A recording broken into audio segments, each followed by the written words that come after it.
అందరికీ వందనాలు. యూట్యూబ్ ద్వారా విజన్ క్యూటీ ఫెలోషిప్ అనుదిన వాక్యమును అనే కార్యక్రమాన్ని వీక్షిస్తున్న మీ అందరికీ మరొకసారి స్వాగతం.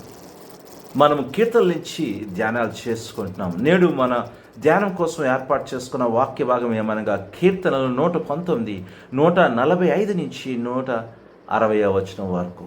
దయచేసి మీ దగ్గర బైబిల్ ఉంటే తెరవండి, కలిసి కొన్ని వచనాలు చదువుకొని మనము ధ్యానంలోకి వెళ్దాం. నేను మీకోసము 146, 7 వచనాలు చదివి నేను వినిపిస్తాను. నేను నీకు మొర్రపెట్టుచున్నాను, నీ శాసనముల చొప్పున నేను నడుచుకున్నట్లు నన్ను రక్షింపుము. తెల్లవారకు మునిపే మొర్రపెట్టితిని, నీ మాటల మీద నేను ఆశ పెట్టుకొని ఉన్నాను. నీవిచ్చిన వాక్యమును నేను ధ్యానించుటకే నా కన్నులు రాత్రి జాములు కాకమునిపే తరుచుకుందును. చదివిన వాక్యమును దేవుడు దీవించునుగాక. చదివిన వాక్యమును బట్టి మనం ఏర్పాటు చేసుకున్న అంశమేమనగా నన్ను రక్షించు, రెస్క్యూ మీ అనే అంశాన్ని ఏర్పాటు చేసుకున్నాం.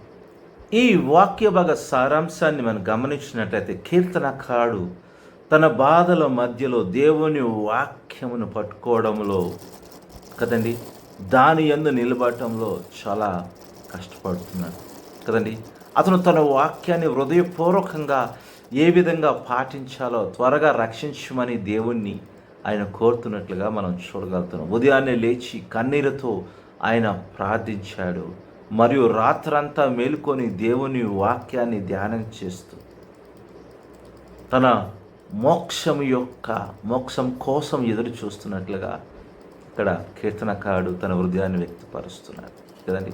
దేవుని వాక్య ప్రకారంగా కీర్తనకారుడు తన శత్రువులను తీర్పు తీర్చే సమయంలో దేవుడు తనను ఆస్వాదిస్తాడని, తన చట్ట ప్రకారం తనను రక్షించమని దేవుని వేడుకుంటున్నట్లుగా ఈ వాక్యము చదివితే మనకి అర్థమవుతుంది. ప్రియమైన వాళ్ళరా, ఈ సారాంశంగా మనం ఇక్కడ ఈ విషయాలు చూడగలుగుతున్నాం. దేవుని గురించిన సత్యాలు ఈ వాక్య భాగంలో మనము ఎన్నో చూడగలుగుతున్నాం. 150, 151 వచనం చదివినప్పుడు దేవుడు నాకు ఎంత దగ్గరగా సన్నిహితుడిగా ఉంటాడో మనం చూడగలుగుతాం కదండి. ఆయన అందరికీ దగ్గరగా ఉండే దేవుడు is very close to us కదండి. ముఖ్యంగా ఆయన బిడ్డలకు ఇంకా సన్నిహితుడిగా ఉంటాడు.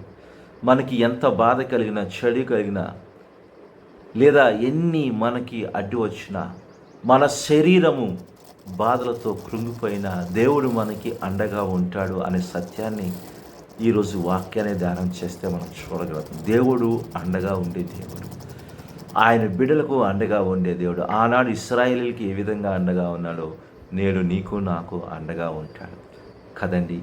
మన చుట్టూ ఏ ముప్పు ఉన్నా, ఎలాంటి బాధలు ఉన్నా ఒకసారి ఆలోచన చేద్దాం. మన హృదయాన్ని ఆందోళనతో లేదా ఆందోళనగా ఉండొద్దు, కానీ మనము దేవుని మీద ఆధారపడుతూ ఆయన కౌగిల్లో మనం గట్టిగా, దేవుడే పట్టుకొని ఉన్నాడు, తన కౌగిల్లో ఆయన మనల్ని పట్టుకొని ఉన్నాడు. ఎంత గొప్ప వార్త కదండి. దేవుడు మనల్ని హత్తుకొని ఉన్నాడు కనుక దేవుని యందు బలంగా ఉందాం.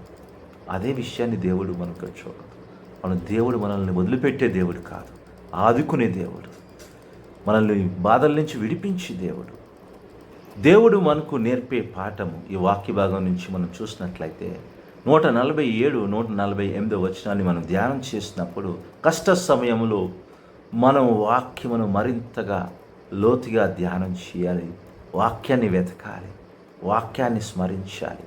కీర్తనకారుడు తెల్లవారకు మునిపి వాక్యాన్ని ధ్యానం చేసుకున్నట్లుగా హృదయపూర్వకంగా అర్థం చేసుకోవడానికి ప్రార్థించాడు. మరియు రాత్రిపూట కూడా వాక్యంతో కదండి పోరాడినట్లుగా మనం చూడగలుగుతాం. వాక్యములో ఉండడం ద్వారా మాత్రమే కాదు, కానీ తన జీవితము దేవుని వాక్యమును ధ్యానం చేస్తూ ఆయనకు అంకితం చేసినట్లుగా మనం చూడగలుగుతాం. వాక్యాన్ని ధ్యానం చేయడం ద్వారా కలిగే లాభాలు కూడా గ్రహించినట్లుగా మనం చూడగలుగుతాం. కనుక ఈరోజు నీవు నేను ఆలోచన చేయాలి. జీవితం ఎంత సవాళ్ళతో కూడుకున్నదో మనము వాక్యాన్ని అంతగా పట్టుకోవాలి. సవాళ్ళు ఉన్నప్పుడు ఇంకా గట్టిగా పట్టుకోవాలి. విషయాన్ని మనం ఆలోచించాలి. వాక్యము మనలను నిలబెడుతుంది. ఎంత గొప్పది కదండి. మనం ఈ లోకంలో నిలబడాలి, మన కుటుంబం కట్టబడాలి, మన విశ్వాసంలో ఇంకా లోతుగా ఉండాలంటే వాక్యాన్ని ధ్యానం చేయాలి. లేకపోతే మనము విశ్వాసముల నుంచి పడిపోయే ప్రమాదం ఉంది. ప్రియమైన వాళ్ళారా, ఈ విషయాన్ని మనం ఆలోచించేద్దాం, ప్రార్థన చేసుకుందాం. ప్రభా, నీ వాక్యమును ధ్యానించే శక్తి దయచేయండి. ప్రభా, కష్టాల్లో బాధలో ఉన్నప్పుడు మమ్మల్ని విడిపించే దేవుడు నాయనా, వాక్యంతో మా జీవితాలను కట్టండి. నీ వాక్యములో ఇంకా లోతుగా ఉండడానికి సాయం చేయమని యేసుక్రీస్తు నామములో ప్రార్థన వేడుకుంటున్నాం తండ్రి. ప్రియమైన వాళ్ళారా, ఇప్పటి వరకు దేవుని వాక్యమును ఓపికగా విన్నారు. దాన్ని బట్టి మీ అందరికీ వందనాలు. మీ ఆలోచనలు, మీ సూచనలు మాకు తెలియచేయాలంటే మమ్మల్ని సంప్రదించండి. దేవుని కృప మీకు ఎల్లప్పుడూ తోడై ఉంటుంది గాక. ఆమేన్.